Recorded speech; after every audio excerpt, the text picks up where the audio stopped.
मैं रात में 9 बजे घर पहुंचा था। स्वीटी शायद मेरे आने के 10 मिनट बाद आई थी।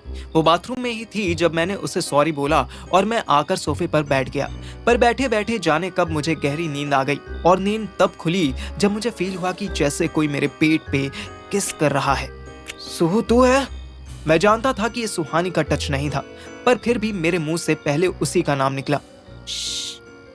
सॉरी से काम नहीं चलेगा, पनिशमेंट मिलेगी।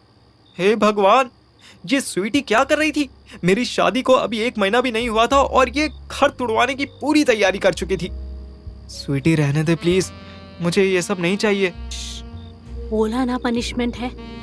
पनिशमेंट किसी भी लड़के को नहीं चाहिए होती, पर मिलती तो है। तुझे भी मिलेगी। तूने मुझे थप्पड़ मारा था ना, ये उसके लिए। अचानक स्वीटी ने मुझे काट लिया। पागल है क्या? सुहानी का तो पता नहीं, पर गुंजन चाचा जाग गए ना तो तीनों को घर से निकाल देंगे। चुप रह, आवाज नहीं आनी चाहिए। हे प्रभु, हे हरि राम कृष्ण जगन्नाथम, ये कहाँ फंस गया मैं? स्वीटी तो पेट से स्लिप होती हुई डीप डाउन जा रही थी। मेरी सांसें अटकने लगी। रिलैक्स हो जा, आईज क्लोज कर और मजे ले कुत्ते। स्वीटी के टच को तरसते हैं लड़के, तुझे फ्री में मिल रहा है। मैं बहस करने की पोजीशन में नहीं था। वो सही तो कह रही थी। मैंने आंखें बंद कर ली और बॉडी ढीली छोड़ दी। स्वीटी गंदी गंदी सी आवाजें निकालने लगी। मैं चुपचाप पड़ा रहा। स्वीटी की 70% बॉडी मेरे पैरों पर थी। मुझे तो ऐसा लग रहा था जैसे कोई मेरी मसाज कर रहा हो। मेरे रिलैक्स होते ही मेरा भी रिलैक्स होने लगा। आफ्टर ऑल सारा गेम तो एक्साइटमेंट का ही था ना। स्वीटी 2 मिनट तक तो स्ट्रगल करती रही, फिर इरिटेट होने लगी। क्या है? एक्टिव मोड ऑन करना। मैंने कोई जवाब नहीं दिया। मुझे पता है तू जाग रहा है, ड्रामा मत कर। एक्टिव कर, वरना मैं सुहानी को बता दूंगी कि तू मेरे साथ फ्लर्ट कर रहा था। मैंने स्टिल कोई जवाब नहीं दिया। मैं ऐसा हो गया था कि साली जो करना है कर ले। सबको तंग करने वाली चुड़ैल, मुझे फिलहाल तुझे तंग करके मजा आ रहा है। कमीने, कुत्ते, अभी अथर्व होता तो मेरी बैंड बजा देता। एक तू है, उठना भैंचोद। स्वीटी सुपर फ्रस्ट्रेट होने पर ही गालियां देती थी। आज मेरी थकावट भी काम आ रही थी। मैं मन ही मन स्माइल करने लगा। स्वीटी फिर 2 मिनट तक मेरे प्राइवेट मोबाइल के साथ खेलती रही, पर उसमें नेटवर्क नहीं आया तो नहीं आया। मैं भी आंखें बंद किए पड़ा रहा। 2 मिनट के बाद वो उठी और मेरा ब्लैंकेट लेकर पैर पटकती हुई सुहानी के रूम में चली गई। 10 सेकंड से भी पहले मुझे ठंड लगने लगी। मैंने करवट बदल ली, लेकिन 5 मिनट बाद ही मुझे अंदर रूम से गंदी गंदी आवाजें आने लगी। मेरी बॉडी के भी अजीब नखरे थे। अब मेरे प्राइवेट मोबाइल में फुल नेटवर्क आने लगा। मैं चिढ़ गया। बिल्ली की पूंछ साली, तेरी यहाँ दाल नहीं गली तो अंदर जाकर सुहानी के मोमोज दबाने लगी। तेरी ऐसी की तैसी। मैं आधा नंगा ठंड से कांपता तुरंत अपने रूम में चला गया। अंदर एक नाइट बल्ब जल रहा था। जो हरकत स्वीटी मेरे साथ नहीं कर पाई, वही वो सोती हुई सुहानी के साथ करने लगी। सुहानी बेचारी गहरी नींद में थी। उसे तो यही लग रहा होगा कि मैं हूँ। मैं भी ब्लैंकेट के अंदर घुस गया। छोड़ मेरी सुहानी को, कमीनी। अब क्यों आया है? जा सोफे पे सो जा। तुझे तो बहुत नींद आ रही थी ना। मैंने नोटिस किया कि स्वीटी के टच करने से सुहानी गहरी नींद में होने के बाद भी स्माइल कर रही थी। देख, चली जा यहाँ से। तू भी किसी लड़की से शादी कर ले और फिर जो मन आए वो कर उसके साथ। अब तो गवर्नमेंट की तरफ से सब लीगल भी हो गया है। तेरा डिवोर्स करवा के सुहानी से ही शादी कर लूं तो? तू मेरी मारने में क्यों लगी है? ऐसा क्या मजा आ रहा है तुझे? मजा ही तो नहीं आ रहा है, इसीलिए तंग कर रही हूँ। मजे दे मजे, तंग नहीं करूंगी। एक लड़की मैक्सिमम जितनी चीप हो सकती थी, स्वीटी उससे भी एक लेवल ज्यादा चीप होके दिखा रही थी। अच्छा ठीक है, तुझे जो करना है कर ले, मैं कुछ नहीं करूंगा। तुझसे कुछ होगा भी नहीं मोटे। स्वीटी सुहानी के पास से हटकर मेरे ऊपर आ गई। मैं शरीफ होने की नौटंकी करने लगा। सुहानी ने करवट ली तो उसकी पीठ मेरी तरफ हो गई। पता नहीं मुझे क्यों ऐसा लगा कि सुहानी सोने की एक्टिंग कर रही थी, वरना अगर ये सच में सो रही होती तो अब तक उठ जाती। पर ये खुद ही परमिशन दे रही थी। ये थोड़ा वियर्ड था, पर मेरी और अथर की पूरी लाइफ ही वियर्ड थी। स्वीटी ने अपनी हरकतें फिर स्टार्ट कर दी। आराम से, शायद मेरा बोलना स्वीटी को पसंद नहीं आया। उसने अपने राइट हैंड की उंगलियां मेरे मुंह के अंदर डाल दी।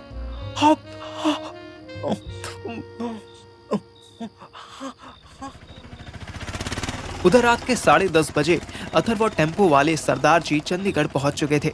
अथर ने उन्हें श्वेता को कॉल करने के लिए मना कर दिया था। अथर का फोन एक बार बजा और कट गया।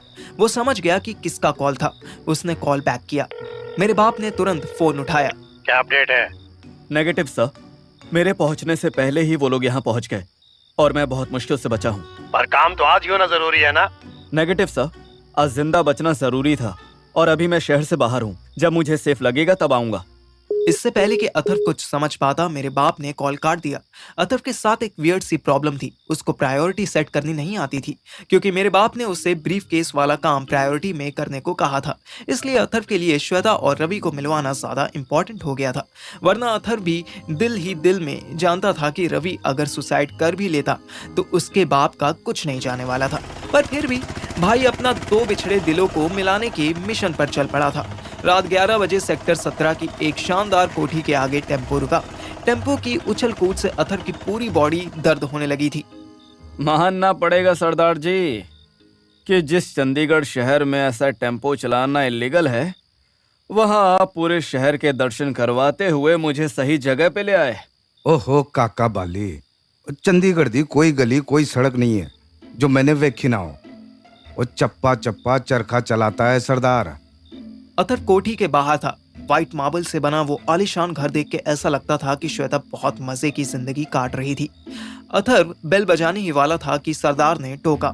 ना जी ना, बाल बनाने वाली बीबी ने साफ किया सी कि बेल नहीं बजानी। रुक, मैं उसको कॉल करता हूँ। अथर कंफर्म हो गया कि ये वही श्वेता थी।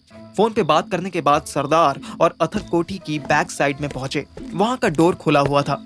अंदर छोटा सा गार्डन था जहां रात में बहुत हल्की सी रोशनी थी। फुटलाइट्स को फॉलो करते हुए वो दोनों छोटे से सर्वेंट क्वार्टर में पहुंचे। सर्वेंट क्वार्टर के सामने ही पानी का पाइप पड़ा हुआ था। उसमें से लगातार पानी बह रहा था।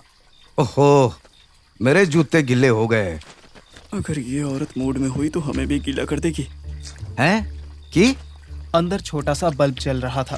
केस वाली बीबी किथे तू? लाइट जली। श्वेता सामने बेड पे रॉयल ब्लू कलर की साड़ी पहने बैठी थी। उसका रूम बहुत छोटा था। उसमें एक बेड, एक ड्रेसिंग टेबल, एक वॉशरूम और एक छोटा सा कबर्ड ही था। श्वेता का चेहरा बहुत मेकअप से भरा हुआ था। अथर जितनी बार उससे मिला था, हर बार उसे श्वेता के चेहरे पर एक फ्रस्ट्रेशन दिखी थी, लेकिन इस बार वो बहुत खुश नजर आ रही थी। अरे वाह, तुम? वाह वाह सरदार जी, ये तो तुमने वाकई होश उड़ा दिए मेरे। ओए वाह भाई वाह, तूने तो तुरंत पहचान लिया। और ये मुंडा भी ऐसे ही मिला मुझसे, जैसे कोई फिल्म स्टोरी। सुनेंगे सुनेंगे, वो कहानी भी सुनेंगे सरदार जी। पहले जरा कुछ चाय पानी का इंतजाम तो हो जाए। हाँ जी हाँ, बहुत लंबा सफर करके आए ने। और चाय पानी दी बुंड मारो, रोटी खिला दो सीधे ही। श्वेता ने पल्लू नीचे किया तो उसकी नेचुरल दरार विजिबल होने लगी। उसी के साइड में ब्लाउज के अंदर हाथ डालते हुए श्वेता ने 500 का नोट निकाला और सरदार को पकड़ा दिया। आज ना मैं कोई काम नहीं कर पाई, मैडम ने बहुत बिजी रखा।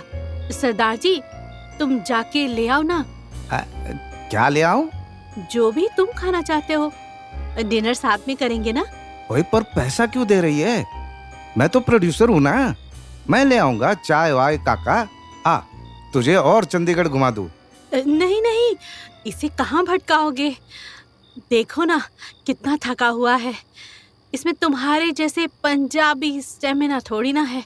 हाँ सरदार जी, पेट बहुत दर्द कर रहा है। सरदार कुछ कुछ समझ रहा था। उसके चेहरे की हंसी गायब हो गई थी, फिर भी वो जबरदस्ती हंसा। चल कोई गल नहीं, और तेरे लिए एक्स्ट्रा मक्खन वाली रोटी ले लूंगा।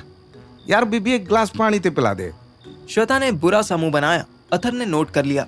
सरदार जी, टेम्पो में नई बोतल रखी है, आपको याद नहीं? अरे अभी हमने जो बाईपास से खरीदी थी। ओ हाँ यार, चल मैं आया। सरदार जी के जाते ही श्वेता अथर पे टूट पड़ी। अरे रुको ना, बहुत धूल मिट्टी से आया हूँ, थोड़ा फ्रेश तो हो लेने दो। श्वेता रुकी। उसने अथर का हाथ पकड़ा और वॉशरूम ले जाने लगी। कमीने, बड़े दिन बाद हाथ आया है तू। चल तुझे मैं नहलाती हूँ।